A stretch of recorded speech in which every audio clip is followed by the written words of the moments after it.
bonsoir à tous. Bienvenue dans un nouvel épisode d'un live, une histoire. Et ce soir, on va donc parler avec monsieur Sylvain Idangar, donc ancien joueur professionnel. Qu'est-ce que ça fait que d'être joueur professionnel? On a pas mal de clichés. Quand on pense joueur professionnel, on pense directement Messi, Ronaldo. Eux représentent effectivement une partie de ce que c'est que d'être joueur professionnel, mais c'est absolument pas la majorité.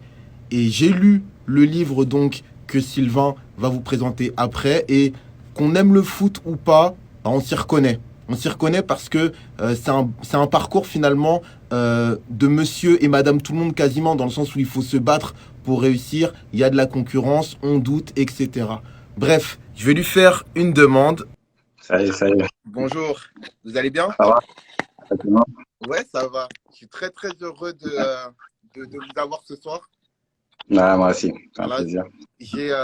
d'abord, j'ai envie de parler de votre livre Ouais, qui moi, m'a touché parce que c'est pas forcément un livre qui s'adresse uniquement qu'aux personnes qui sont anciens footballeurs. Moi, je trouve que c'est un je sais livre pas. qui parle à tout le monde. C'est une quête de soi qui peut parler à tout le monde. Je sais pas ce que vous en pensez. Ouais, si, c'est tout à fait ça. C'est que ça soit dans le mode du sport, dans le monde du sport ou même dans d'autres voilà dans d'autres métiers, je pense que tout le monde peut s'y retrouver parce qu'on retrouve à peu près tous les mêmes épreuves de la vie et donc il s'adresse à tout le monde quoi.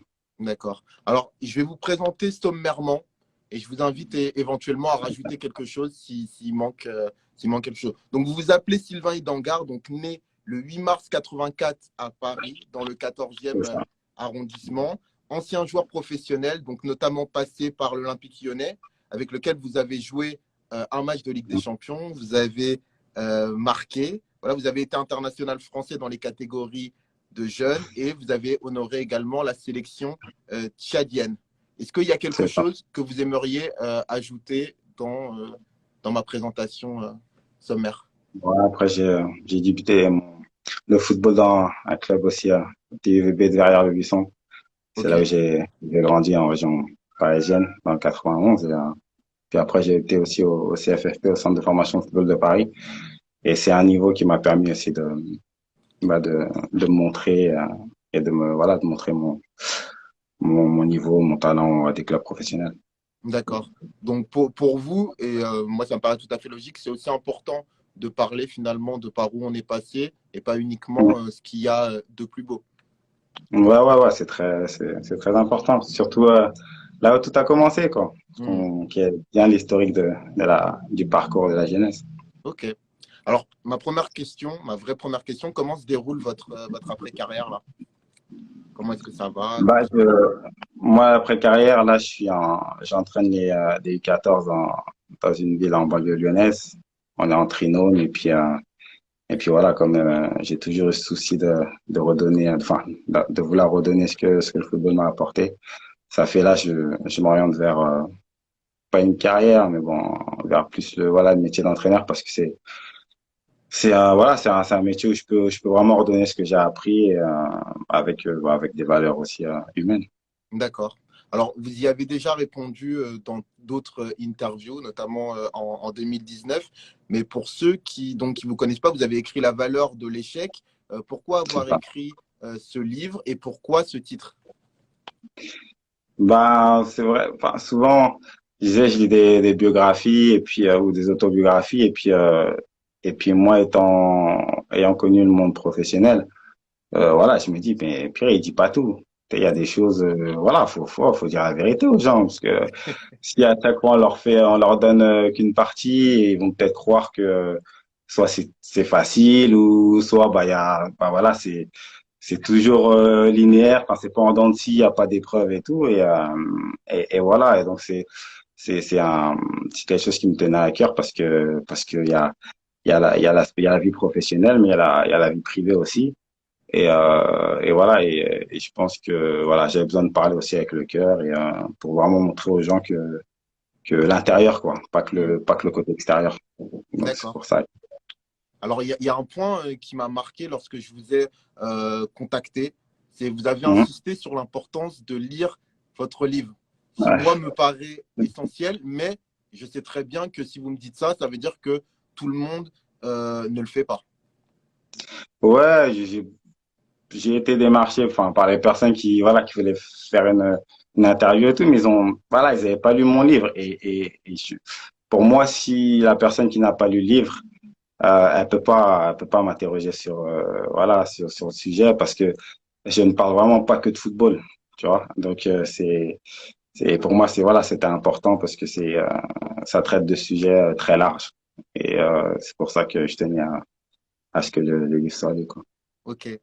Alors, est-ce que pour ceux qui ne connaîtraient pas forcément le football, qui ne connaissent pas forcément bien l'Olympique Lyonnais, est-ce que vous pourriez nous raconter cette fameuse soirée du 8 décembre 2004? Ouais, bah, en fait, qu'est-ce qui s'est passé? C'est vrai j'ai eu, il y a eu des circonstances, allez, qui m'étaient favorables parce que, on jouait le dernier match de poule en Ligue des Champions et il fallait terminer premier dans Manchester. Mais dans la semaine, je crois, il y avait un Sylvain Wiltord qui avait un pépin physique et aussi Sidney Govou qui avait dû déclarer forfait. Donc, ça laissait la place à des petits jeunes du groupe, voilà, de pointer le bout de leur nez. Et puis voilà comment ça s'est fait. Puis je me suis retrouvé dans le groupe pour la première fois. Sachant que bon, voilà, je m'entraînais au quotidien avec eux. Donc, voilà, il y avait des automatismes dus aux entraînements quotidiens. Mais voilà, j'ai été propulsé dans pas n'importe quelle compétition. Et voilà, et puis c'est passé ce qui s'est passé quand j'étais dans le groupe. Et puis voilà, j'ai honoré ma dernière, ma première, on va dire, convocation et mon premier match en pro avec l'Olympique Lyonnais. D'accord. Alors donc pour ceux, parce que ici on n'a pas forcément des gens qui connaissent bien le foot et qui s'intéressent bien au foot. Bien sûr. Alors pour rappeler l'Olympique Lyonnais des années 2000, c'est un rouleau compresseur, c'est la meilleure équipe de France, c'est une des C'est meilleures ça. équipes d'Europe, c'est une équipe qui est Mm. composée de beaucoup, si ce n'est quasiment que d'internationaux. Sylvain a C'est ça. parlé d'un autre Sylvain tout à l'heure, Sylvain Wiltord, c'est par exemple le monsieur qui a égalisé face à l'Italie en 2000. Voilà, c'est pour vous montrer un petit peu la compétition qui pouvait y avoir. Alors moi, j'ai une question parce que j'ai jamais, enfin, j'ai joué au foot comme ça, mais il y a plein de gens qui se demandent qu'est-ce que ça fait la première fois qu'on joue un match retransmis à la télévision. Il se passe quoi dans le cœur, dans la tête, il se passe quoi? Ouais, moi, franchement, j'ai pensé beaucoup à ma famille Hmm. parce que, bon, t'as pu lire le livre, voilà, la famille, c'est super important pour moi. Voilà, et je me suis dit, purée, il me regarde devant le petit écran et quelque part, voilà, ouais, comme un rêve qui se réalisait. Mhm. Mais en dehors de ça, non, après le reste, le terrain, c'est le culot et voilà, faut montrer ce que tu sais faire et pas de pression particulière quand tu rentres sur le terrain, quoi. Ok. S'il y avait un mot pour définir le métier de footballeur professionnel, ce serait quoi? Hum, abnégation, enfin, un mot, ouais, abnégation. Pourquoi? Bah, faut rien lâcher. Enfin, je veux dire, puis t'es jamais arrivé. En fait, il y a toujours des portes à franchir. Faut être le meilleur dans ta catégorie. Après, faut réussir à signer pro. Après, faut jouer. Après, faut durer. Après, faut peut-être être international. Et après, tu t'arrêtes jamais. Il y a toujours des portes comment dire, à ouvrir. Et puis voilà, il faut rien lâcher, quoi. Hmm, d'accord. Et si je dis que c'est l'un des métiers les plus sélectifs du monde, est-ce que j'ai tort ou pas? Non, non, je te rejoins, hein, parce que on est beaucoup de prétendants et peu de livres. Et puis, c'est vraiment, je sais plus qui disait la dernière fois, mais c'est ce qu'on voit à la télé, c'est 5% voilà, des professionnels. Après, il y en a d'autres qui jouent dans des niveaux plus bas et voilà, quoi. Mais Hmm. ouais. Alors, je vais prendre une citation justement du livre.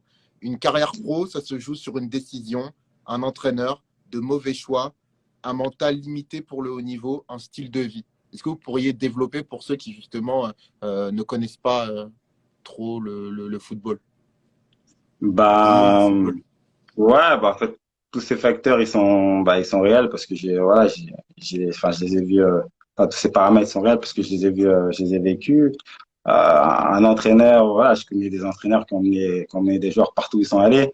Hmm. Parce que je veux dire, d'autres qui ont brisé l'élan d'un joueur qui était super doué parce que, ben, pour lui, non, il voyait pas ses qualités. Il y en a d'autres parce que l'entourage les ont tirés par le bas. Je veux dire, je sais pas, les sorties, tout ça, tu vois. Et puis quoi encore, il y a, ouais, tous ces exemples-là, quoi. Enfin, Hmm. Mais c'est du pas, coup, c'est pas, sachant tout ça, comment est-ce qu'on fait pour pas trop se prendre la tête? Comment est-ce qu'on fait pour pas être trop parano? Quand on se dit que le moindre petit truc, le moindre petit détail, finalement, des choses qui nous appartiennent et d'autres qui nous appartiennent pas, ça peut changer le cours de notre carrière. D'autant qu'on a fait Hum. déjà énormément de sacrifices pour arriver. Comment est-ce qu'on fait Ouais, pour pas péter un plomb?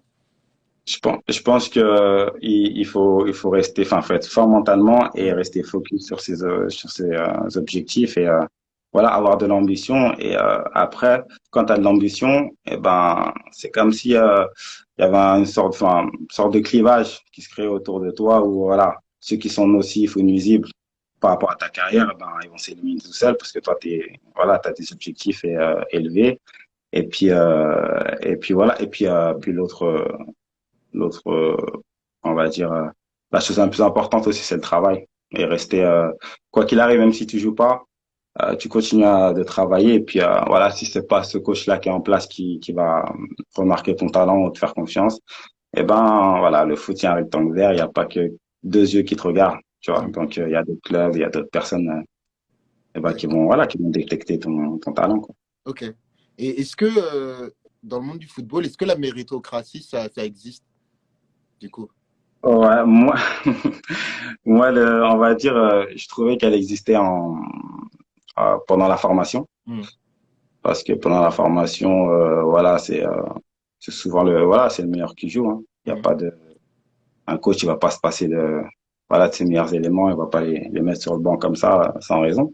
Après, comme j'explique dans mon livre, le milieu professionnel, c'est autre chose parce il y a encore d'autres paramètres, comme les agents, voilà, et plein de choses, ta valeur marchande, peut-être, voilà, ton entraîneur qui a le même agent que ton concurrent. Et donc voilà, c'est des choses qui viennent un peu voilà faire tomber ce côté où voilà où la méritocratie elle est pour moi elle y est voilà elle y est plus trop quoi. Hmm. Donc si t'es pas au courant de ça, ben tu t'armes pas de t'entoures pas de personnes allez costaud, tu t'entoures pas de tu vois, tu rentres pas dans on va dire dans un cercle quoi. Hmm. Et t'es tout seul, t'es isolé et puis voilà quoi. Hmm. Et puis il y a d'autres joueurs bons et on va faire de l'argent sur d'autres joueurs qui sont bons, tu vois. Hmm. Mais en règle L'équipe, générale, quand l'être humain il est dans un milieu qui est difficile, il a besoin d'espoir. C'est l'espoir qui lui permet justement c'est ça. de travailler dur, de bouger, d'accepter finalement des moments difficiles. Mais une fois que on constate que la méritocratie n'existe pas, comment est-ce qu'on fait justement pour garder la tête froide? Bah, faut s'accrocher et se dire que, voilà, qu'avec le travail, eh ben, voilà, on aura des résultats. Mais c'est très difficile. C'est très difficile. Faut être fort mentalement, en fait, pour pas lâcher parce que ceux qui réussissent au final, c'est ceux qui ont rien lâché mentalement et qu'on continue à travailler, malgré, l'adversité. Hmm. Mais on fait comment pour être fort mentalement? Ah, ça, bah, c'est dire, voilà, toujours, en fait, toujours garder espoir dans un coin de sa tête, toujours garder espoir Mais on fait comment? et pour toujours garder espoir, Ben ouais, bah, c'est avoir confiance en son talent, en ses qualités. mais on fait Et comment? faut avoir confiance en Ben ouais. moi. Après, je pense que selon les personnes, ils ont chacun a ses moyens enfin, a ses, on va dire, ouais, chacun trouve le moyen justement de garder espoir.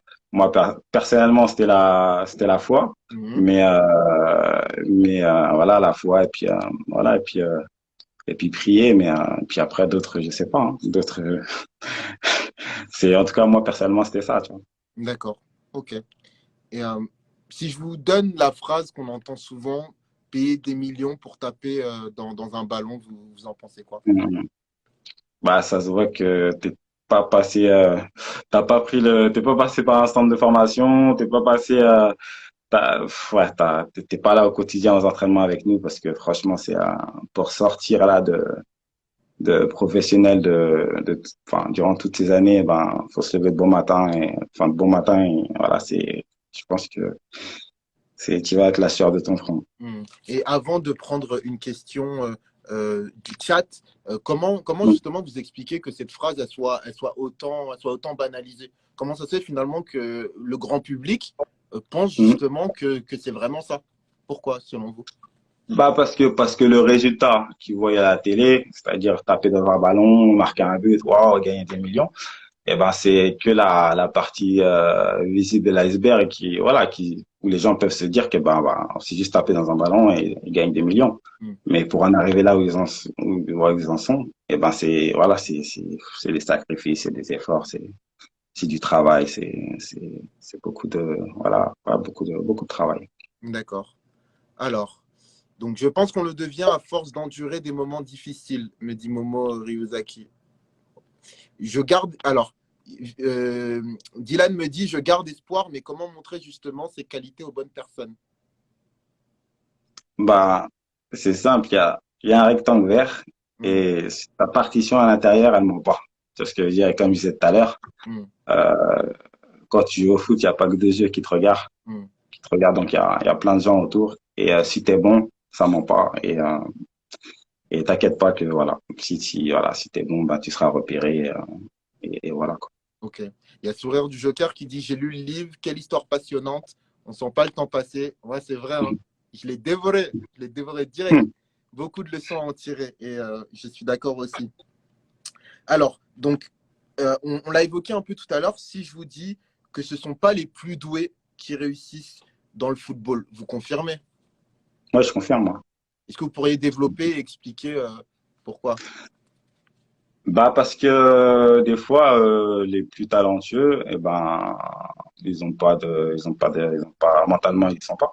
Ça veut dire que voilà, peut-être que je sais pas, ils vont être en centre de formation et comme c'est dans le livre, Mm. l'autre il va voler, l'autre il va s'embrouiller avec l'entraîneur, l'autre il va sortir, il va découcher et voilà et puis voilà ça fait une sélection naturelle et c'est pas forcément et celui qui était moins doué, on va dire qu'il y a moins de talent que celui-là, et ben voilà, il a pas lâché, il a pas fait les bêtises que lui il a fait. Mm. Et voilà, il est passé devant et pourtant il y avait rien à voir au départ, tu vois, entre les deux joueurs quoi. D'accord. Mais jusqu'à quel point le talent unique, entre guillemets, permet de franchir des étapes? Parce que, on va dire, encore une fois, quand on n'est pas joueur de foot et qu'on entend en règle générale, on pense que, on va dire, ce joueur-là, il n'a que le talent. Il joue uniquement avec son talent. Alors, moi, je vous demande jusqu'à quel point, finalement, le talent, ça permet de franchir les étapes. Jusqu'à quel point on est. Le problème, c'est que quand tu as du talent et que ce talent, tu l'entretiens pas ou tu n'essayes pas encore à dépasser tes limites, et ben, ceux qui travaillent en dessous de toi comme un talent, ils vont te dépasser Mm, parce que le talent seul, ça dure pas. mm, Voilà, tu seras un feu de paille, quoi, mais après, au niveau, tu dures pas. mm, Si tu travailles pas, tu dures pas. Tu peux être qui tu veux, tu travailles pas. Comme je disais dans le livre Juninho, il avait un talent pour les coups francs. Mais souvent, à la fin des entraînements, il prenait les mannequins, il prenait le troisième gardien et il frappait, il frappait, il frappait, il frappait, il frappait. Et voilà, pour être performant le week-end. Donc, il restait pas, il disait pas, voilà, bon, bah, je sais tirer les coups francs. Dès qu'il y a un coup franc le week-end, je vais le tirer et puis il y aura but. Non, il travaillait au quotidien. mm. Donc, c'est ça. C'est ça. Et puis peut-être aussi également parce que, encore une fois, contrairement à ce que beaucoup de personnes pensent, à partir du moment où on est professionnel, c'est qu'on a un minimum de talent déjà soi-même. C'est-à-dire Bien que, sûr, bien sûr, parce que, bien sûr. Après, le talent, c'est divers. Hein. Il y en a qui ont un talent, on va dire, technique. Il y en a, ils ont un talent, l'intelligence, c'est du talent. Tu vois ce que je veux dire? mm, Voilà, c'est divers, tu vois. Parce que moi, je ne sais pas ce que vous en pensez, mais moi, je déplore souvent justement que quand on entend à la télé souvent les personnes qui débattent de football, quand on lit les commentaires, les supporters, etc., c'est soit tu es fort, soit tu es nul. Et alors qu'on est en train de parler de joueurs professionnels qui déjà font partie d'une certaine élite. Bah oui. Bah oui, non, mais c'est pas, ça, c'est pas de, entre guillemets, qu'on joue au foot ou ceux qui connaissent le football, ils peuvent pas, entre guillemets, voilà, dire c'est blanc, c'est noir, enfin, c'est pas comme ça. Je veux dire, pour en arriver là où il en est, il est pas si, voilà, c'est qu'il a du talent et que voilà, c'est pas pour rien qu'il est là, qu'on le voit sur le terrain, quoi. Donc, Mm, y a pas, mm. Et d'ailleurs, par curiosité, comprenez-vous que des personnes qui ne sont pas forcément capables de faire ce que vous faites sur le terrain, qui ne connaissent pas forcément le foot, puissent juger de la valeur euh, d'un joueur? Moi, c'est une question que je me pose souvent. Quand je vois non. des notes, des trucs comme ça, faits par des personnes qui finalement ne sont pas passées par là, ça me... Enfin, je sais pas, Ouais, ce que vous en pensez. après, bon, c'est pour connaître le foot ou pour avoir un bon jugement. Je dis pas il est nécessaire d'avoir été professionnel ou Mm, voilà, ou d'avoir joué à haut niveau, mm, mais quand même, faut voilà, si par exemple tu as eu un enfant qui a justement qui a eu ce parcours-là, que voilà, t'étais régulièrement, tu l'assistais régulièrement aux entraînements, au centre de formation, tu as suivi toutes les étapes. On va dire, tu sais, voilà, tu sais de quoi tu vas parler. Tu mm, vois ce que je veux dire? Mais ceux qui connaissent pas tout ça, non, pour moi, c'est, voilà, comme on dit, c'est des footix. mm, Moi, je peux pas parler avec eux. Et mm, voilà, ok. ça, c'est un langage de sourds, tu vois. Mm. Dernière question par rapport à ça, pour avoir votre Mhm. ressenti.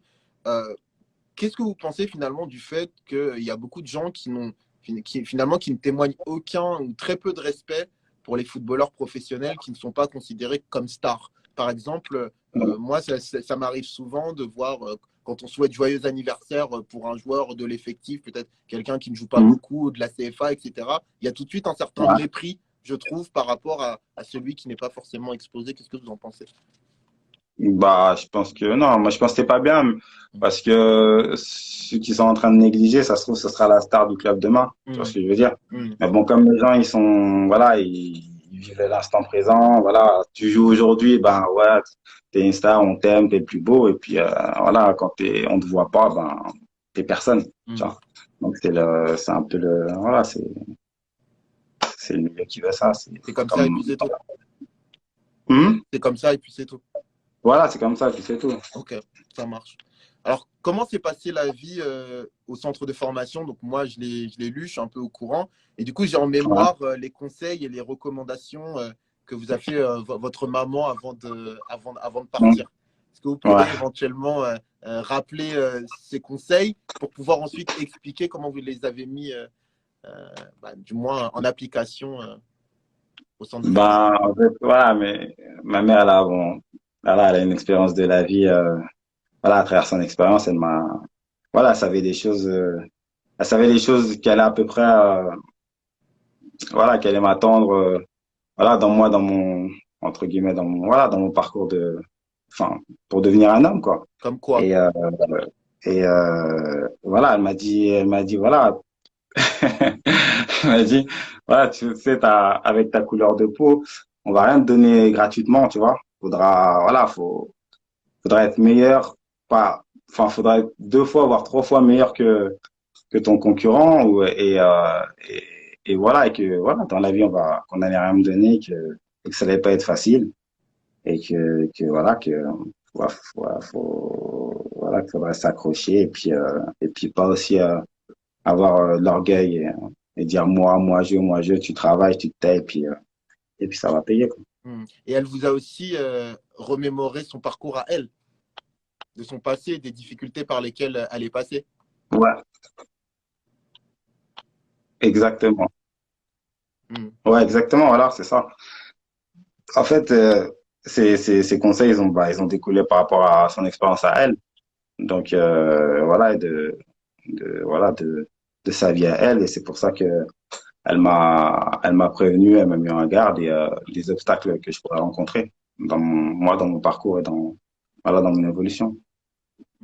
Et justement, la vie au centre de formation, quelles sont les difficultés qu'on peut rencontrer? Quels sont les obstacles qu'on peut rencontrer? Bah c'est pas évident parce que c'est une vie en internat et puis pour ma part loin c'était loin de ma famille, loin de mes amis donc c'est jamais évident avec des horaires de rentrée et de sortie à respecter tout ça donc ça c'est dur et puis après voilà après on rentre dans un club où les jeunes de mon âge sont doués. Il y a une concurrence énorme, forte. Et voilà. Et le travail, c'est vraiment chaque entraînement, t'as la pression parce que les éducateurs, les formateurs, ils rigolent pas quoi. Tu vois, parce qu'ils sont là pour former des futurs professionnels. Et voilà. Et puis moi, là où j'étais un peu, on va dire, éprouvé, c'est voilà, je venais de la région parisienne et puis c'est vrai que j'avais l'impression qu'on essayait de me tester pour voir si mentalement j'allais craquer. Et comme je l'explique dans mon livre, voilà, je me suis fait virer de l'entraînement parce que j'avais pas compris une consigne et ça m'avait vraiment touché. Parce que j'avais pris sur moi, j'avais vu ça comme un peu, pour moi c'était un peu injuste. Et et voilà, et c'était je voulais m'expliquer avec le coach pour dire, attends, c'est comment et tout. Et après, j'ai dit non, si je fais ça, après, le ton, il monte, nanana, après, voilà, tu sais, il m'aura dans le collimateur. J'ai dit, c'est pas grave, voilà, je rentre. Et puis, garde, prends sur toi, et puis, ça ira mieux demain.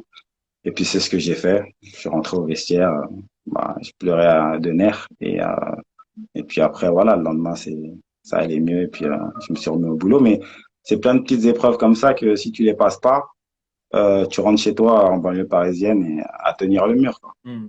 Et Donc, justement, par exemple, là, s'il y avait quelqu'un qui est dans un centre de formation, qui va écouter en replay ou qui nous écoute, quels conseils vous lui donneriez pour supporter la pression? On va dire les 5 conseils clés de Sylvain Idangar pour supporter la mhm. pression au centre de formation.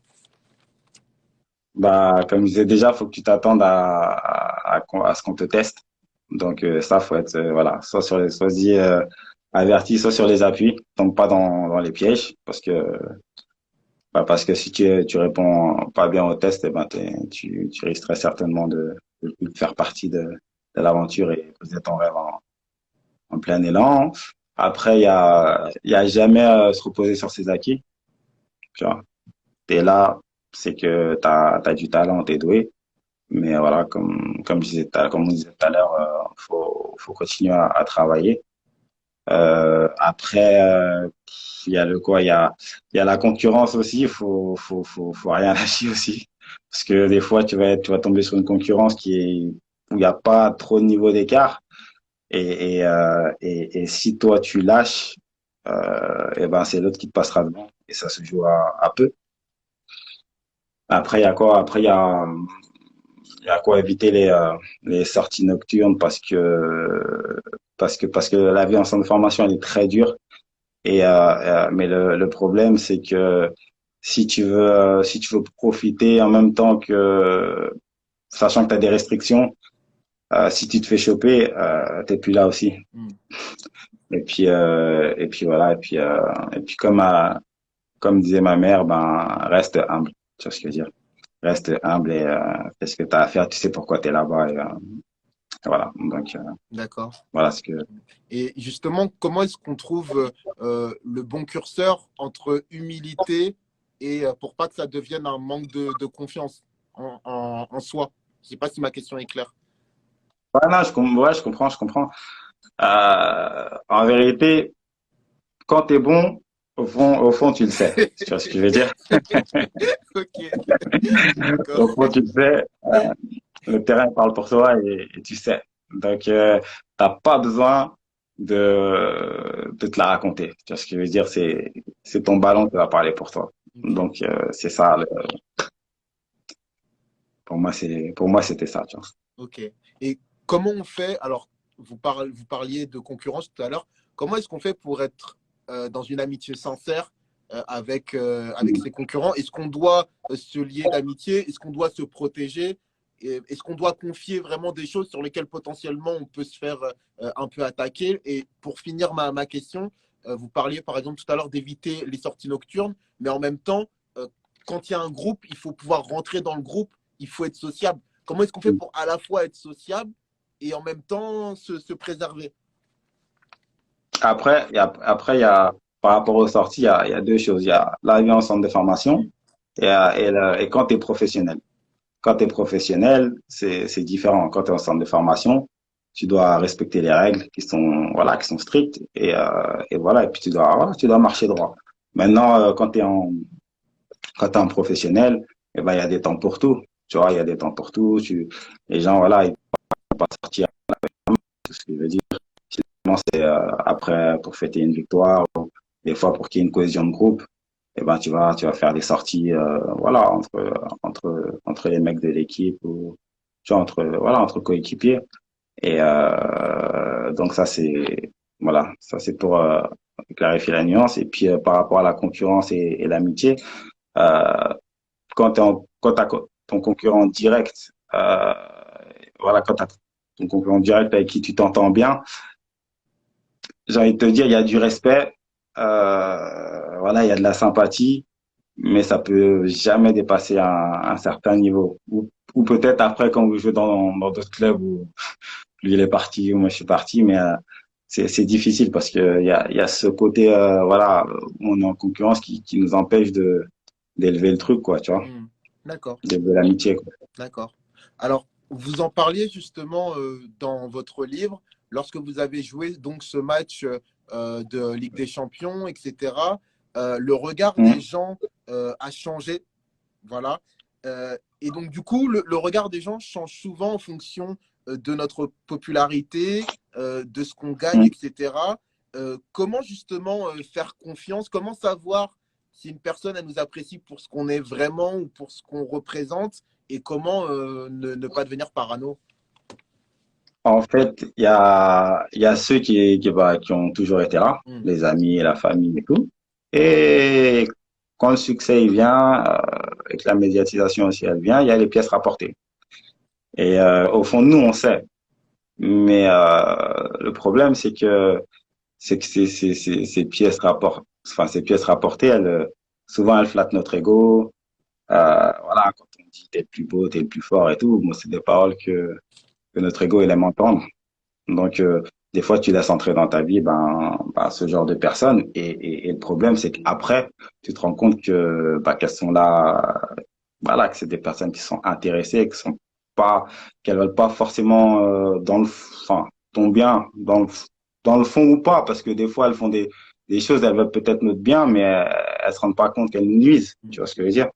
Donc, et c'est là où il faut avoir, voilà, la maturité pour justement, voilà, enfin leur dire non quand c'est pas bon pour nous et prendre ce qu'il y a bon à prendre d'eux en fait, tu vois. Hmm. Oui, mais ce qui est en même temps compliqué, c'est que parfois, quand on devient célèbre, par exemple, on peut aussi rencontrer des personnes qu'on n'aurait pas rencontrées si on n'était pas célèbre. Et ça va être des Ouais. personnes qui vont être bien aussi. Donc, finalement, comment est-ce qu'on fait pour pas trop se prendre la tête, mais en même temps, il faut rester méfiant. Enfin, comment est-ce qu'on fait pour trouver le bon équilibre? Et vous en parlez aussi dans votre livre le rapport à la jante féminine, par exemple, lorsqu'on est footballeur hétéro, par exemple, comment est-ce qu'on Ouais, fait justement par rapport à ça? ouais, ça faut. Non, mais- Ouais, c'est quelque chose qui est pas, c'est quelque chose qui est pas évident parce que le succès le succès et puis comme je disais, la médiatisation, et voilà, il attire ce genre de personnes autour de nous. Et voilà, moi, à l'époque, j'avais la chance d'être casé et puis, on va dire, de pouvoir botter en touche. Mais voilà, mais je me mets à la place d'un célibataire ou enfin quelqu'un qui est voilà qui est pas posé, c'est difficile parce que parce que là, les tentations elles sont grandes et puis voilà, et puis ça peut te prendre ton énergie quand même. Hmm. D'accord. Ok. Et ok, ça marche. La précarité du métier de footballeur, comment est-ce qu'on la vit? Comment est-ce qu'on le ressent au fond de soi au quotidien? C'est-à-dire, c'est-à-dire, Bah, le fait de se dire je peux tout perdre du jour au lendemain, du fait de me dire j'ai un hum, contrat, mon contrat il arrive à son terme, je ne sais pas ce que je vais faire. En fait, c'est le fait d'avoir la sensation de pouvoir tout perdre, mais en même temps d'arriver à ouais, pas y penser tout en ayant conscience en même temps. Et que ça ne ouais, vous ouais. freine pas. Personnellement, tant qu'il n'y avait pas de blessure, Mm. tant que j'avais la santé et que je pouvais montrer ce que je valais, j'avais pas peur parce que j'étais sûr de mes qualités et puis voilà, ça veut dire que je pouvais me battre avec mes armes, c'est-à-dire voilà mon talent puis le montrer sur le terrain. C'est pas des choses qui me faisaient angoisser. J'ai jamais trop angoissé quand je me suis retrouvé dans des situations en fin de contrat et que j'avais la santé. D'accord, je vois, ça marche. Quel bilan vous faites de votre carrière, votre bilan? Bilan, ben il y a ma carrière et puis il y a mon évolution en tant qu'homme Mm. et je suis content de m'être servi de ma carrière pour évoluer en tant qu'homme et voilà et devenir ce que je suis, voilà, la personne que je suis devenu aujourd'hui. Après, voilà, comme je disais aussi dans mon livre, voilà, c'est surtout les voyages qui m'ont beaucoup enrichi. Voilà, et de voir d'autres cultures, voilà, d'autres pays et tout ça, voilà, ça m'a fait beaucoup de bien. Et surtout de sortir de ce contexte un peu français où voilà, où je trouve que voilà, on pense tout savoir. Enfin, moi, je pensais tout savoir, je pensais tout connaître, foot et tout. Mais quand je suis parti, j'ai voyagé, ben, j'ai vu qu'en vérité, je connais rien. Et puis, je suis un étudiant de la vie, quoi, tu vois. Mm. Donc c'est plus ce côté-là où, voilà, Dieu merci, j'ai fait une carrière modeste, mais je me suis beaucoup retrouvé humainement en tant qu'homme. D'accord. Et est-ce que vous avez des regrets? Est-ce que vous auriez aimé, je sais pas, faire mieux ou pas? Non, franchement, j'ai pas de regrets parce que je sais pas si je serais devenu la personne que je suis aujourd'hui et voilà, et cet épanouissement intérieur que j'ai aujourd'hui, je sais pas si je serais devenu cette personne-là. Et très honnêtement, il y a très peu de chances que j'aurais trouvé mon compte humainement si j'aurais fait entre guillemets une grosse carrière parce qu'il y a beaucoup de paramètres qui viennent voilà qui viennent nous nuire, tu vois. Mm. Je sais même pas si le succès ça aurait fait que aujourd'hui avec ma famille, eh ben on soit encore en bon terme et que voilà, j'appelle mes sœurs, mon frère, mes parents, tu vois, facilement, tu vois ce que je veux dire, que j'aille les voir, tu vois. Je sais pas si ça aurait Mm. pas, tu vois. Donc, Ouais, je comprends. je Ça vois. marche. Alors, est-ce que vous m'entendez bien là? Ouais, si, si. Ok. Alors, j'ai senti une réelle mission derrière votre volonté de devenir pro, celle d'aider Mm, financièrement vos parents, comme vous le dites dans votre livre, d'éponger leurs dettes. Et moi, j'ai eu l'impression, en lisant votre livre, que cette mission effectuée, est-ce que justement, une fois que la mission a été effectuée, il ne vous manquait pas ce surplus de motivation supplémentaire, celui qui peut-être aurait pu vous permettre d'encaisser encore plus les injustices, ouais. les difficultés. Si. Je ne sais pas si vous comprenez ce que je veux dire. Là, je comprends tout à fait. Je comprends tout à fait. Bah, c'est vrai que à la base, mon leitmotiv, c'était la situation difficile de mes parents, qui m'ont fait faire cette promesse qui m'ont donné voilà, cette détermination, voilà, cette réelle envie de devenir footballeur professionnel pour pouvoir éponger leurs dettes, les aider financièrement et tout ça.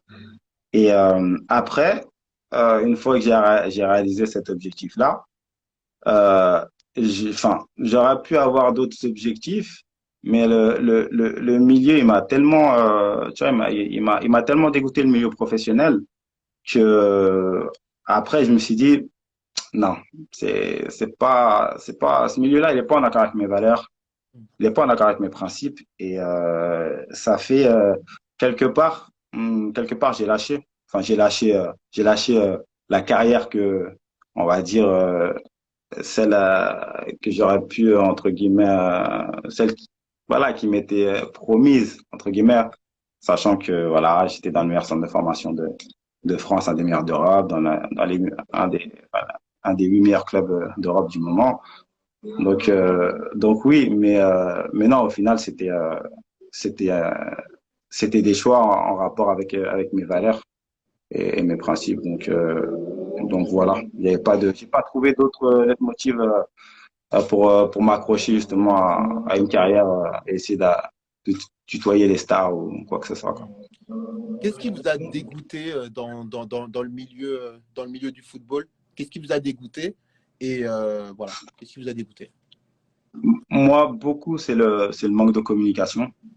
C'est-à-dire, tu es là, euh, on ne parle pas. On ne dit pas ce que tu dois, enfin, les choses que tu dois améliorer ou travailler pour jouer. Euh, voilà, après, il y a des choses aussi, voilà, tout ce qui se passe en dehors du terrain, les magouilles, comme ils disent avec les agents, les trucs, voilà, les choses, des histoires pas claires que j'entendais ou que, ouais, ou que même moi que j'ai vécu. Et puis, tout ça, ça m'a un peu dégoûté parce que, comme je disais dans mon livre, euh, quand il n'y a plus de méritocratie, ben, t'as plus foi, t'as plus espoir, quoi. Tu te dis, bah, je sais pas, peut-être qu'il faut que je me case avec le bon agent. Et peut-être c'est lui qui, c'est par son intermédiaire, par sa cause que je vais réussir à jouer. Mais malheureusement, ben, j'ai pas cet agent-là. Et voilà, et moi, j'ai clé le terrain. Mais si maintenant, le terrain, ça suffit pas, et ben, voilà, Hmm. allez D'accord. vous garer. Hmm. Et lorsque vous parlez de dégoût, le dégoût, il se manifeste comment? Genre, on a plus envie de jouer, on se sent pas bien. Enfin, ça se manifeste comment quand on est Ouais, dégoûté? bah, déjà, tu perds un peu confiance tu perds confiance en toi parce que y a rien qui bouge et on ne dit rien. Et puis, et puis voilà. Puis, ouais, tu vois, ça, c'est l'incompréhension totale parce que, comme je disais après mon but en Ligue des Champions, eh ben, ouais, truc. Et puis après, tu retournes dans un placard doré sans explication. Je veux dire. Alors que, il y en a qui jouent qui marquent un match amical et ça lance leur carrière. Moi, moi, je suis retombé dans mon quotidien de jouer le week-end en équipe CFA. Et puis, encore une fois, on ne parle pas. Hmm. Donc, quand on ne parle pas, ben, c'est le doute qui s'installe. Hmm. Et puis après, quand le doute il s'installe, ben, tes performances sur le terrain et en entraînement, voilà, ça ressurgit dessus, quoi. Hmm. D'accord. Alors, ce qui m'a particulièrement plu aussi dans votre livre et ce qui me l'a rendu agréable, c'est que vous êtes un affectif et que et que vous êtes sensible et que vous marchez à ça et que vous dites d'ailleurs, j'aurais aimé ne pas dépendre de ce facteur pour briller dans la constance, mais rien à faire, c'était ma nature. Vraiment? Ouais. Vraiment, Ouais, ouais, mais je marche à l'affectif, hein. Je veux dire, un coach, il me dit, tiens les clés du jeu, Hmm. et t'inquiète pas, je te fais confiance. Et ben, je lui retourne le match. Hmm. Ouais, non, mais bien sûr. Mais voilà, mais s'il me montre pas ce côté-là, ou que je suis un numéro parmi les autres, et voilà, il me dit rien, il me montre pas ce côté-là, ben, il aura pas la meilleure version de moi, quoi. Hmm. Mais il faut pas être sensible pour réussir dans le monde du foot. Non, je pense que je pense que ça a été un défaut, ça a été un défaut, dans le sens où, enfin, ça a été une faiblesse. Parce que si tu as besoin de ça et que le coach ne te le donne pas, et que tu n'arrives pas à montrer le meilleur visage de toi sur le terrain, en gros, que tu dépends de ce facteur-là, et ben, voilà, tu t'avances pas, quoi. Mm. Mais est-ce que ça, c'était pas aussi une de de vos plus grandes qualités. Est-ce que c'est pas justement une des qualités qui vous sert aussi aujourd'hui? Ouais, mais on va dire c'est une qualité dans le milieu professionnel où entre guillemets des fois c'est marche ou crève. Ils ont pas le temps de ça. Tu vois, c'est comme je disais, c'est l'usine. C'est t'avances ou ciao. Et voilà, tes états d'âme ou ton voilà le côté ou voilà affectif et tout. Nous c'est pas notre problème, tu vois. Et voilà. Et si tu tombes sur un coach qui te donne pas ça, et quand t'es comme ça, ben c'est difficile, tu vois. Hmm, je vois. Et selon vous, par curiosité, d'où venait, ou d'où ça vient chez vous, ce besoin d'être considéré, estimé, important? Parce que finalement, Peut-être oui, allez-y. peut-être de mon éducation, hein, peut-être je sais pas, peut-être de mon éducation de peut-être voilà par rapport à ma maman, je sais pas. Hmm. Parce que bizarrement, euh, en lisant votre livre, lorsque par exemple vous retrouviez dans des clubs peut-être plus modestes, mais qu'on sentait que justement qu'on vous avait recruté pour des bonnes raisons, parce Mm. qu'on vous connaissait, etc., eh ben, on vous sentait beaucoup plus épanoui en fait. Mais on le ressentait même dans la manière d'écrire. Ouais, si, bien sûr. Ouais, Mm, non, mais c'est ça, c'est exactement ça. mm, Et voilà, comme quoi j'avais besoin de ce facteur-là pour optimiser voilà mes qualités et montrer mon meilleur visage, quoi. mm. Et justement, d'ailleurs, par curiosité, si jamais il y avait un jeune là qui nous écoute et qui a la même et qui a la même sensibilité que vous et ce besoin que vous, quel conseil vous lui donneriez pour pouvoir bah, moi, je ne sais pas s'il faut gommer ça parce que je suis un peu en mode idéaliste, mais comment est-ce que vous lui Ouais. conseilleriez pour pas que ce soit un handicap fatal? Bah justement d'à travers bah, mon exemple de pas de faut qu'il sache que allez 90% des entraîneurs vont pas lui donner ce que lui il a besoin pour euh, pour donner le meilleur visage de lui sur le terrain. Donc faudra compenser par voilà, faudra compenser par le fait que voilà, si t'as un entourage sain ou des gens qui voilà, des gens qui t'aiment et qui comptent sur toi et ben voilà, t'appuyer sur leur entre guillemets, sur leur avis, sur leur vue à eux et continuer à bosser et faire abstraction de voilà de ce facteur-là parce que sinon il va te plomber et tu vas pas avancer à un moment donné, tu vas voilà, tu vas stagner ou voilà ou même te perdre. Hmm, d'accord. Il y a Bertrand Névin qui vous demande le foot pro est-ce encore du football? Enfin, je vois pas ce qui.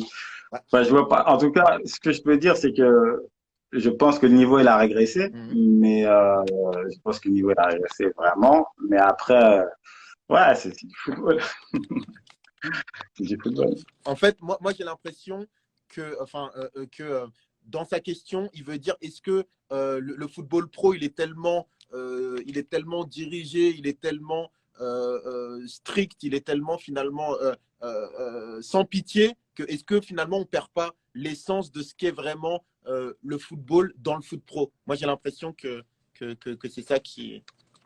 Ouais, mais ouais, si, ouais, je rejoins un peu. Si c'est ça, je le rejoins un peu, mais il y a plein de choses qu'on perd, hein. Enfin, je veux dire, la VAR, les trucs, enfin, c'est n'importe quoi. Enfin, Mm. l'arbitre, c'est un être humain, il a le droit de se tromper. Là, on part dans des trucs, c'est du n'importe quoi. Ouais, non, ouais, c'est vrai que on perd quand même, on perd ce côté un peu, j'ai envie de te dire un peu, des fois un peu humain, quoi. D'accord. Alors, il y a les coups de cœur de Faiza qui vous demandent quels sont les débouchés offerts pour un ancien joueur professionnel de foot, mis à part le fait d'être entraîneur. Est-ce que l'ascension y est encore difficile? Ouais, après, pour un joueur de foot, entre guillemets, qui a eu la chance d'être bien entouré et de préparer son après-carrière, ça peut être, enfin, il peut, ça peut déboucher sur beaucoup de choses. Enfin, je sais pas, l'immobilier, enfin, plein de cursus. Après, ceux qui ont pas anticipé, forcément, ils veulent rester dans le circuit et dans le milieu du foot. Et c'est pour ça que Entraîner, c'est plus facile parce que t'as une réelle expérience et que tu peux, voilà, que tu peux la, entre guillemets, la redonner aux plus jeunes et, ou sinon, voilà, être conseiller, tout ça. Donc, ouais, mais c'est pas évident. Si t'as pas préparé ton après-carrière, je trouve que c'est difficile. Et puis j'ai l'impression que c'est d'autant plus difficile parce que, étant donné que tu as fait que du foot depuis que tu es petit, que tu as été conditionné pour pouvoir faire du foot, bah, tu as l'impression que tu peux pas faire autre chose. Exactement, Mm. exactement. Et c'est faux, hein. C'est faux, mais c'est vrai que c'est l'impression qu'on a, quoi. Mm.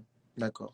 Alors, pour revenir à votre livre, moi, j'ai eu la sensation que c'est une fois votre deuil de l'Olympique Lyonnais effectué que vous avez commencé vraiment à lâcher prise et à prendre du plaisir et à apprécier pleinement ce que la vie vous offrait en règle générale. Oui, bien sûr, mais c'est surtout le côté où, on va dire, voilà, où on te juge vraiment, voilà, sur ton football et voilà, c'est le côté où c'est plus ce côté-là, quoi, parce que voilà, il y a certaines épreuves où j'ai l'impression qu'on ne me jugeait pas que sur mon football et c'était embêtant, quoi. Mm. Et, euh, et une fois qu'on m'a jugé que sur mon foot, et ben forcément il y a de l'épanouissement et puis il y a de l'humain aussi, un peu plus d'humain, tu vois. Donc ouais, ça va avec ça va avec mon de pair avec mon épanouissement.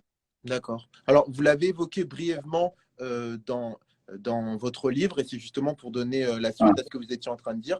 Est-ce que le fait d'être musulman, ça a été un frein dans Mhm. dans votre carrière? Parce que vous parlez d'un épisode avec Antoine Camboiré, mais finalement, vous restez Mhm. assez pudique là-dessus. Est-ce que ça a été un frein pour vous, un vrai handicap? Après, moi, bon, tout ce qui est, c'est vrai que j'aime bien que ça reste dans la sphère privée, tout ce qui a tellement de choses, tellement de façons de penser différentes, tellement de gens qui ont une approche différente des choses. Ça fait, moi, c'est vrai que j'aime bien que tout ce qui est aspect, allez, conviction, ça reste dans la sphère privée. Mais là, des fois, durant ma carrière, j'arrive à des moments où ben, voilà, où ça s'est su et j'ai eu l'impression d'être, entre guillemets, un peu, voilà, d'avoir subi enfin, une injustice à des moments précis. Et mais encore une fois, c'est des choses où je me suis pas plaint, c'est des choses où j'assumais et je voulais pas que ça fasse du bruit parce que voilà, parce que on va dire, c'est les règles du jeu, tu vois. Mais c'est vrai il y a certaines décisions et certaines choses, pour ceux qui ont lu mon livre, voilà, qui ont été c'était un peu abusé, quoi. Hmm. Prendre une amende, prendre des trucs, enfin, pour moi, ça avait pas lieu d'être. Et selon vous, pourquoi finalement, en quoi le fait d'être musulman, pratiquant, en quoi Mhm. c'était gênant pour le bien-être du groupe et pour votre carrière finalement? Bah, des fois, tu sais, un groupe dans une équipe, pour que l'équipe, on va dire, elle vive bien, il faut, entre guillemets, enfin, je dis pas ça, c'est pas ce que je pense, mais je pense de la part de ceux voilà, qui trouvent que enfin, je pense qu'il y en a qui auraient aimé que je participe plus à je sais pas, moi, à leurs fêtes, à leur sortie, à aller voir, je sais pas, à leur délire avec les femmes et tout, nan, nan, et ça venait un peu, t'as l'impression d'être là et en vérité d'être un peu marginal, tu vois, Mm. parce que t'as d'autres valeurs et t'as d'autres principes et que tu veux pas forcément des fois te laisser aller dans des choses un peu où il y a un peu de entre guillemets voilà un peu de allez on suit un peu nos passions quoi. D'accord. Donc forcément ça des fois ça met un petit frein, ça laisse un peu sceptique et t'as l'impression que des fois tu casses l'ambiance. Mm. Mais Voilà, moi je l'ai pris comme ça. D'accord. Et est-ce que vous pensez que c'est quelque chose qu'on va plus facilement reprocher à un jeune joueur qui n'est pas forcément une star qu'à un joueur qui va être par exemple confirmé? Parce que moi, quand par exemple je repense à l'Olympique lyonnais des années 2000, moi je repense à Mahamadou Diarra. Il me semble qu'il était, enfin, qu'il est musulman et qu'il faisait sa prière tranquillement avant de jouer au foot. Et Ouais, j'ai pas normal. Bah l'impression. oui, non, c'est il y a une grosse différence entre les jeunes pas confirmés et ceux qui confirmés qui a une valeur marchande et qui peut rapporter beaucoup d'argent au club. Il y a une grosse différence, hein. Quand tu as une valeur marchande et que t'as un joueur confirmé, j'ai envie de te dire, on va pas regarder si t'es pratiquant ou quoi que ce soit. On va dire, ah, ouais, d'accord, fais ce que tu veux, mais sois bon, c'est ce que je veux dire. Mais Mm. si le jeune là voilà, pour le jeune c'est différent. Pour le jeune, on peut lui mettre lui couper l'herbe sous les pieds, lui mettre des bâtons dans les roues d'entrée et finalement, ben voilà, après voilà, il a pas moyen de s'exprimer quoi. D'accord. Et avec le recul, est-ce que vous avez des regrets par rapport à ça? Si jamais il y a un jeune là, un jeune musulman qui est en train de nous écouter et qui est dans un vestiaire, est-ce que vous avez éventuellement des recommandations à lui faire? Ouais, non mais de vivre sa foi entre guillemets, dans le privé, tu vois, ça le regarde lui, si c'est quelque chose qui l'aide à aller mieux, voilà, qui vit sa foi dans le privé. Après, voilà, après, faut rester sociable, tu vois. Des fois, moi, je dis pas que j'ai un comportement, entre guillemets, ou des attitudes exemplaires. Peut-être que, tu vois, je me suis un peu trop refermé sur moi-même, dû au coup, aux épreuves que j'ai eues. Maintenant, au jour d'aujourd'hui, si, en revenant en arrière avec l'expérience que j'ai, avec la personne que je suis devenue, bah, tranquille, c'est cool, tu vois ce que je veux dire, il y a pas, à la limite, voilà, je serais moins, peut-être moins distant, moins, tu vois, moins, voilà. Donc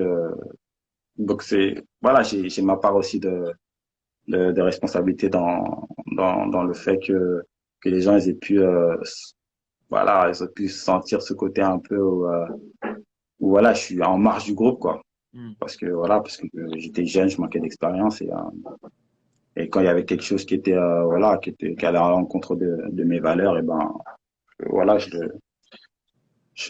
on va dire, je restais dans mon coin et puis je calculais pas les gens, il n'y a pas de dialogue, quoi. Hmm. D'accord, je vois. Alors, une citation de votre livre. Je n'ai jamais été complexé par ma couleur de peau et ça n'a jamais été un frein. Donc là, j'ai mis trois petits points entre crochets. Contrairement à certains, Mm. c'est comme s'il cultivait la névrose de l'échec du fait d'être noir, arabe ou que sais-je, pour finalement choisir la facilité et abandonner à la moindre épreuve, prétextant l'injustice et le racisme.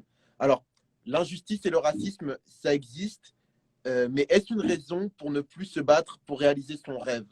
Donc, moi, ma question, c'est comment trouver l'équilibre entre avoir conscience que le racisme, ça existe, ne pas le nier et en même temps arriver à le dépasser. Comment est-ce qu'on trouve l'équilibre selon vous? Ben, comme je dis, faut connaître les règles du jeu d'entrée. Mm. Tu sais que, comme, voilà, moi j'ai écouté les conseils de ma mère et puis au fur et à mesure de mon évolution, j'ai vu que bah, ce qu'elle m'avait dit, bah, ça m'a servi. Parce que, ben, tu sais que c'est comme ça, que tu sais qu'il faut donner deux fois ou trois fois plus que ton concurrent, parce que on va rien te donner facilement, on va dire, et voilà, moi, c'est connaître les règles du jeu. Faut pas arriver et faire le naïf et croire que les choses n'existent pas, que le racisme, il n'existe pas, ou quoi que ce soit. Faut que tu saches que t'as la santé, tu peux montrer sur le terrain ce que tu vaux. Et ça, je peux te dire que si tu es dans un club où il y a des supporters, je sais pas moi, racistes ou quoi que ce soit, je peux te dire que si tu leur mets des triplés tous les week-ends, c'est les premiers qui vont t'applaudir et voilà, et se lever au stade pour toi. Donc, t'as les armes, mais c'est pas choisir la solution de facilité et aller pleurer, faire la victime. Oh, purée, même pas, je suis noir, un truc. Faut passer au-dessus de ça. Qu'est-ce que je m'en fiche que l'autre il fasse des cris de singe ou qui m'insulte toute ma famille. Je m'aimais pas. Enfin, faut pas se mettre à leur niveau, quoi. Hmm. D'accord, ok. Et est-ce que, alors, moi, je l'ai lu, mais pour ceux qui l'ont pas lu, est-ce que vous pourriez raconter l'épisode en Pologne, ce qui s'est passé en Ouais. Pologne? En Pologne, bah, je suis parti faire un essai dans un club de première division polonaise. Et puis l'essai s'est super bien passé.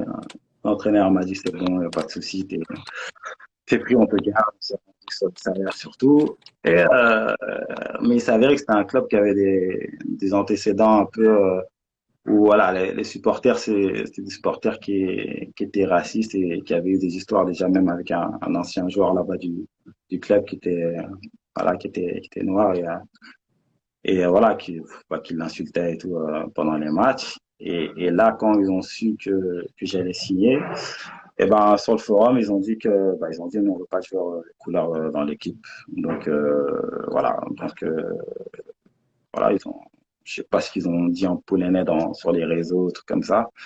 Et ça fait que l'entraîneur le lendemain, il m'a appelé, il est venu me voir et il m'a dit ça va pas être possible parce qu'il y a un problème avec les supporters, ça va être chaud, il va pas de joueurs de couleur dans l'équipe, donc je suis désolé. Donc voilà. Et qu'est-ce qu'on ressent à ce moment-là? Est-ce qu'on arrive à passer au-dessus?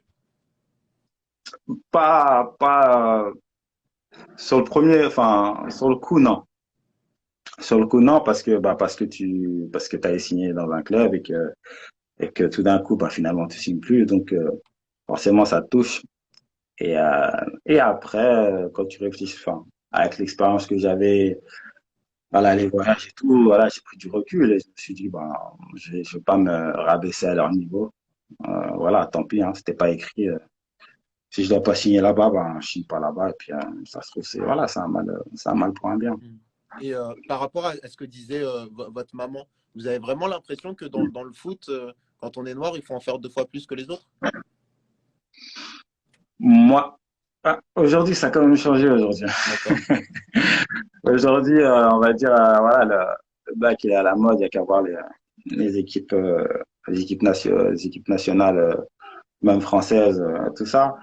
Mais ceci dit, voilà, je reste persuadé que quand même, si t'es un, voilà, si, faut quand même donner 2 fois plus si t'es en concurrence avec quelqu'un qui est pas, ouais, voilà, qui est pas de ta couleur, on va dire qui est blanc, je pense que, à choisir, il choisirait l'autre, mais Pourquoi? c'est pas une question Pourquoi? c'est pas forcément une question de racisme, mais bon, Pourquoi alors? je, je pense, franchement, quelque part, je sais pas. Franchement, je sais pas si c'est sur fond de racisme. C'est comme, je sais pas, si moi je suis originaire du Tchad, demain, demain je suis sélectionneur de l'équipe enfin, je dirais pas moi parce que j'ai pas ce truc-là, mais je veux dire, s'il y a des gens qui vont, je sais pas, comme on a, je sais pas, dans des pays africains et tout, je sais pas si je choisirais pas, entre guillemets, leur enfant plus que l'autre s'ils sont égaux, tu vois ce que je veux dire? Hmm. Après, moi, c'est le sentiment que j'ai, tu vois. Après, je peux pas dire que ça part du racisme ou Hmm. quoi que ce soit, mais c'est le sentiment que j'ai. Pour moi, il fallait que je donne 2 fois, voire 3 fois plus que l'autre et que je sois meilleur pour vraiment qu'on dise, bon, on te prend toi, tu vois. Hmm. D'accord. Alors, dernière question par rapport à ça. Donc, vous avez relaté, vécu le racisme en Arabie Saoudite et en Thaïlande, avec le fameux épisode des dames avec qui vous essayez le fameux t-shirt. Est-ce que pour vous, c'est le même racisme qu'on peut parfois retrouver en France, ou est-ce que c'est un racisme différent? Et finalement, après avoir voyagé, parce que vous avez beaucoup voyagé, il y a beaucoup de gens qui disent que la France, c'est raciste. Est-ce que finalement, la France, c'est raciste ou pas, selon vous? Bah, la France, des fois, c'est difficile parce que des fois, il y a beaucoup d'hypocrisie ici. Il y a beaucoup d'hypocrisie. Et, et c'est ça qui est difficile, c'est que de façade, voilà, des fois c'est pas frontal, tu vois. Et moi c'est ça qui me dérange. Je préfère que tu me dises, je sais pas moi, en face comme ça le noir, je t'aime pas. Je préfère largement ça que des trucs par derrière, tu vois, hypocrite un peu. Et voilà, c'est comme, voilà, tu sais. je trouve ça hypocrite des Saoudiens qui viennent sur les Champs-Élysées et les mecs enferment les magasins. Oh, tenez le tapis de prière, tenez les trucs. Ah bah vous fermez les volets, bah vas-y, bah les trucs. Et juste parce que voilà, il a du bif, tu vois, et que un autre Français qui arrive, voilà, qui a la même entre guillemets le même code vestimentaire, et qu'on dit ouais, vous voulez quoi? Non, non, parez-vous. Ça c'est un peu hypocrite, tu vois, je veux dire. Et Hmm. moi, c'est ce que j'ai ressenti en France, mais à l'étranger, pour moi, j'ai aimé le côté plus direct. Je t'aime pas, t'es noir, je t'aime pas, bah, moi, ça me va, tu vois. Moi, t'es clair avec Ah ouais? moi, y a pas de souci, t'es franc, tu vois ce que je veux dire. Moi, je préfère ça, tu vois. Et, ouais, c'est vrai il y a une différence au niveau des mentalités. Ok, ça marche. Donc du coup, vous avez beaucoup voyagé, découvert énormément de cultures différentes, et vous avez dit que je découvrais au fur et à mesure de mes voyages un plaisir à m'ouvrir aux autres. Est-ce que finalement, le Sylvain Idangar, qui était peut-être un peu sur lui au centre de formation, ça lui a vraiment permis de... Ah, mais grave. Là, au niveau de l'ouverture d'esprit, tout ça, ça m'a fait grave du bien. C'était carrément, je revivais. Hmm. Enfin, je suis devenu une autre personne, quoi. Pourquoi? C'est quoi en fait qui a été le déclic? C'est quoi? C'est de voir que ailleurs, des fois, t'es là, voilà, tu peux être ce que tu veux. T'es monsieur tout le monde et personne te calcule, tu vois ce que je veux dire? Il y a pas ces problèmes ou il n'y a pas cette ambiance délétère, tu vois, qui fait que peut-être que tu te regardes, ouais, je suis différent. Non, là-bas, t'es là, truc, bah, c'est bien pour toi, truc, tu vois, fais ce que t'as à faire. Et j'ai beaucoup apprécié ça, tu vois. Hmm. J'ai beaucoup apprécié ça parce que c'est pas forcément l'ambiance dans laquelle j'ai baigné, tu vois, et ça m'a fait du bien, ça fait, t'as enfin, tu vois. Hmm. Mais enfin quoi? Enfin quoi? Bah, enfin, des gens qui se prennent pas la tête, qui passent au-dessus de couleurs, de religion, de ce que tu veux. Enfin, des gens qui, voilà, t'es là, truc. T'as un bon cœur, moi aussi, bah, vas-y, bah, on parle, on échange, tu vois ce que je veux dire. C'est pas, y a pas les mêmes problèmes c'est pas la même mentalité, quoi. C'est une mentalité, plus ouverte, voilà, plus spirituelle, j'ai trouvé. Et ça m'a fait du bien. D'accord. Et est-ce que vous pensez justement, tout à l'heure vous parliez d'une histoire de bif, est-ce que vous pensez que cette ouverture elle est due au fait que vous étiez footballeur et donc du coup une star locale, ou alors est-ce que c'est vraiment selon vous la culture qui est comme ça? Non, je pense que c'est la culture qui est comme ça. J'ai vu ça notamment au Portugal. Portugal, franchement, voilà, j'ai kiffé. Ouais, enfin, j'ai kiffé la mentalité, comme je dis dans mon livre. Je suis là, je suis au restaurant, j'étais de seul black, mais j'avais l'impression d'être un Portugais moi aussi. Tu vois ce que je veux dire? On me le fait pas ressentir, tu vois. Ok. Et j'ai kiffé, tu vois. Les gens, t'es à gros smile et tout. Et ça fait plaisir, tu vois. Je me suis pas senti différent des autres. Et moi, c'est ça que j'ai beaucoup apprécié et qui a fait que moi, après, je me suis ouvert encore plus et que, et que j'ai un peu plus cru en l'être humain. Ok. Alors, dernière question. Jouer pour le pays de ses parents, qu'est-ce que ça fait? Et dans ce cas-là, quel est notre rôle exact? Comment trouver sa place, ses repères, son identité lorsqu'on est aussi lié à la France et qui est souvent l'ancien pays colonisateur? Et comment est-ce qu'on arrive à être au clair avec notre identité? C'est une longue question. Ouais, c'est pas évident, mais comment dire, bah, moi, au fil de mon évolution, c'est vrai que j'étais international jeune en équipe de France avec voilà, j'ai fait championnat d'Europe et puis j'ai une dizaine de sélections. Et quand tu es jeune, moi je pensais pas à l'équipe nationale du Tchad, mais c'est après avec mon parcours et voilà mon différentes épreuves et puis surtout les possibilités. Finalement j'ai trouvé que représenter jouer pour son pays d'origine c'était quand même une fierté parce que parce que tu rends fier tes parents. Et donc forcément, quand tu rends fier tes parents, ben ça te fait quelque chose et puis t'es content de représenter une partie de d'eux et une partie de moi, tu vois. Mm. Donc c'est ça qui est fort en fait. Mm. Et justement, la première fois que vous avez entendu l'hymne tchadien, que vous aviez Mm. le maillot, bon, même si apparemment il faisait très très chaud, euh, qu'est-ce que vous Mm. avez ressenti à ce moment-là? Il se passe quoi?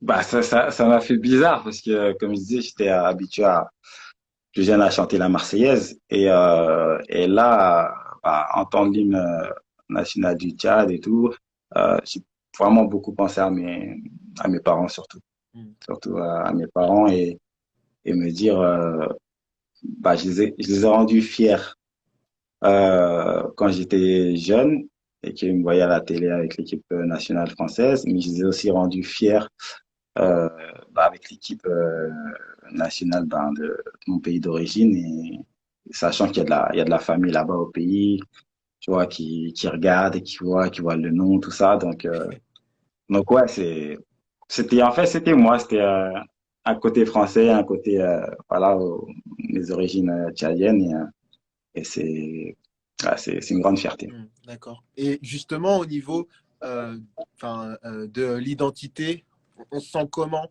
Euh, Comment est-ce qu'on imagine notre place par rapport aux personnes qui sont locaux, par exemple, ou au peuple qui nous voit? Enfin, c'est quoi notre place exactement? Ben, bah, c'est pas pareil que les joueurs locaux parce que nous, quand même, on a vécu, on a grandi en France mais quand même, ils sont quand même fiers de leurs petits-enfants qu'on réussi à devenir des personnes en France et faire parler quand même un petit peu de leur pays d'origine, quoi. Mm.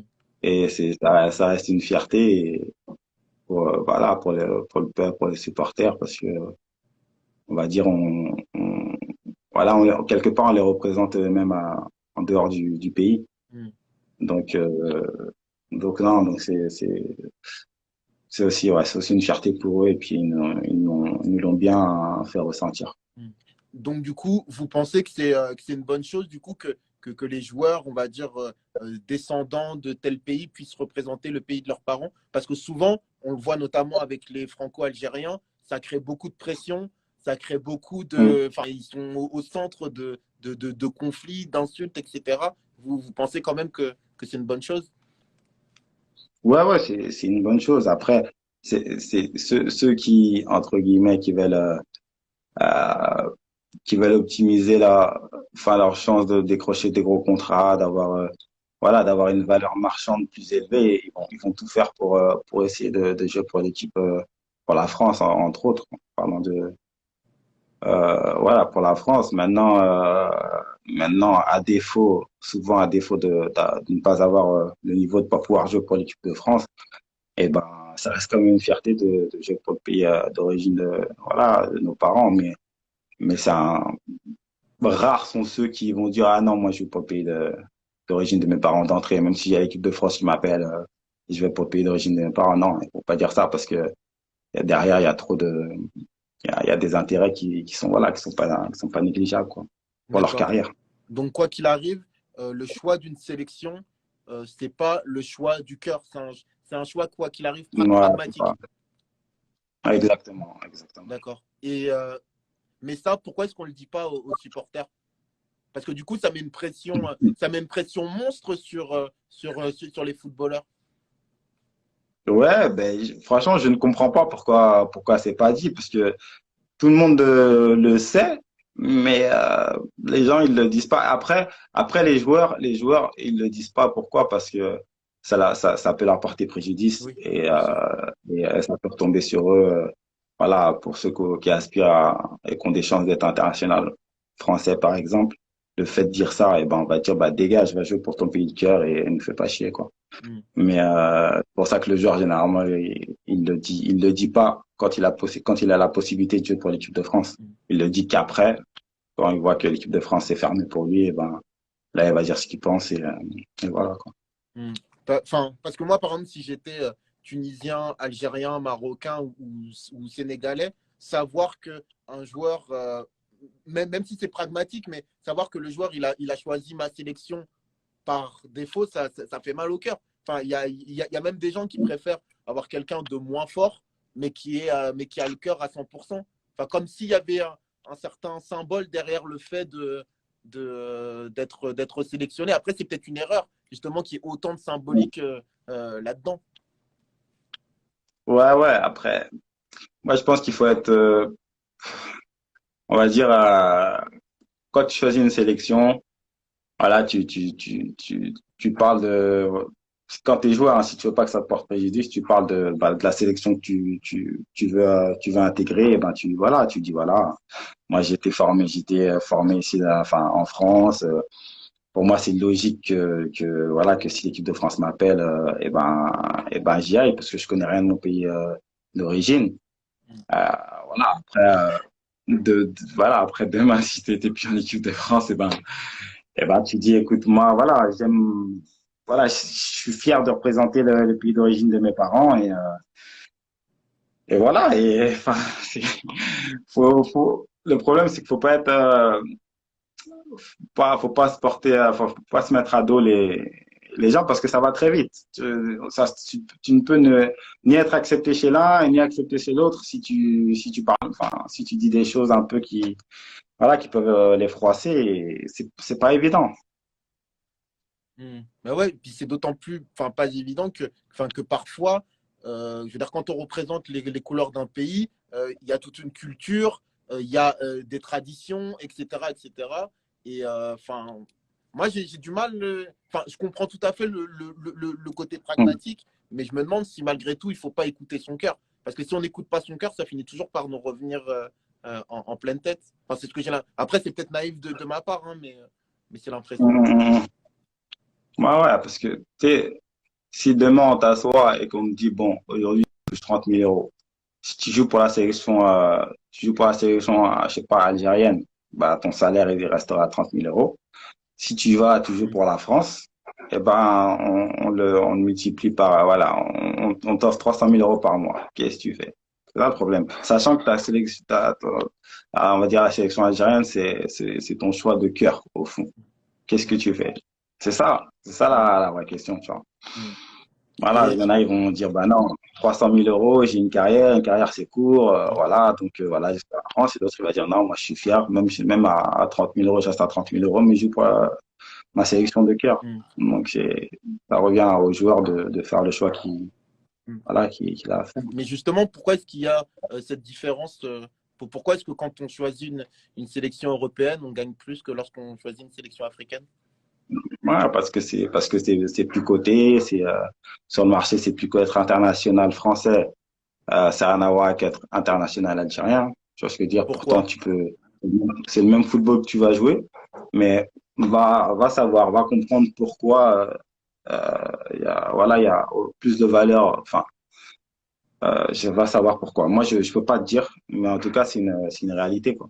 D'accord. Et vous avez même pas une petite idée? Parce que moi, du coup, ça me donne envie de faire un vrai Pas sujet parce que là-dessus. ça, voilà, pour moi, dans la mentalité, euh, dans le football, si tu joues pour voilà, une sélection africaine, pour moi, c'est dévalorisant parce que voilà, tu vas pas comparer. Les gens vont se dire, attends, le mec, il peut faire l'Euro et il me propose d'aller jouer la CAN, voilà, avec des mecs qui jouent en DH des fois, qui sont dans la sélection. Enfin, tu vois ce que je veux dire? C'est pas pareil, tu vois. D'accord. Ok, ça marche. Mm. Bah écoutez, merci beaucoup, Sylvain. Vraiment, merci Ok. beaucoup. Merci pour votre livre. Parce que vraiment, moi, en ce moment, je passais pas forcément par des moments ultra joyeux et tout. Et Ouais. votre livre, Mm. il m'a redonné du courage. Donc vraiment, merci. Ouais, Et pour c'est gentil. et justement, je le répète encore une fois, mais il n'y a pas forcément besoin d'aimer le foot pour apprécier ce bouquin. Donc si jamais, je sais pas, en ce moment, vous avez besoin d'un peu de force, d'un peu de courage, etc., allez lire le livre. Je le mettrai en description. Voilà, je vous mettrai un lien Ouais, c'est si vous gentil. voulez vous le procurer. Et puis Sylvain, je ne sais pas si vous avez un dernier mot. Bah, écoute, moi, je te remercie déjà, je te remercie d'avoir lu le livre et puis je suis content que, voilà, que tu l'as apprécié et puis, voilà, franchement, c'était un plaisir, tes questions et tout. Et puis voilà, et puis je voulais dire à tous ceux qui se reconnaissent dans mon livre, eh ben, voilà, vous avez certains outils, certaines clés pour peut-être éviter de tomber dans certains pièges ou faire certaines erreurs. Et je pense que, voilà, ce livre, bah, peut faire gagner en maturité beaucoup de personnes qui le liront et voilà, c'est l'objectif, c'est vraiment l'objectif de ce livre et voilà, j'espère qu'il sera bénéfique pour beaucoup de personnes voilà, et que même t'es pas obligé d'être dans le milieu du foot pour t'y retrouver. Donc c'est ça. C'est ça. J'espère que c'est bénéfique pour tout le monde. Ok. Bah écoutez, merci beaucoup Sylvain. Merci à tous ceux qui ont assisté à un live Une Histoire ce soir. C'était un peu particulier. Je suis en salle de montage avant d'aller enregistrer du judo. Mais bon, c'est comme ça. Ça arrive. N'hésitez pas à aller vous abonner au compte de Sylvain, en tout cas s'il le souhaite, pour suivre éventuellement Ouais, son pas de compte. souci, hein. Ok, pour Bienvenue. suivre son actualité, etc. Si vous voulez rejoindre un live Une Histoire, vous pouvez. Tous les lundis, 21h, une histoire différente où on essaye de mieux se comprendre, d'ouvrir un peu son esprit et puis de savoir ce que peut vivre l'autre. Voilà. Mais je vous souhaite une bonne C'est soirée. cool. Portez-vous bien et puis Ça marche. ciao, ciao. Ciao, ciao. Eh les mecs, vous cognez sur des plus petits que vous? Ah, ça a l'air vachement cool. Je peux jouer avec vous? Et s'il te plaît, tu peux me donner du feu? Ouais, tiens, voilà. Qui t'es, toi? Qui je suis? Je m'appelle Doraemon et je suis le boss de la bande de Santama.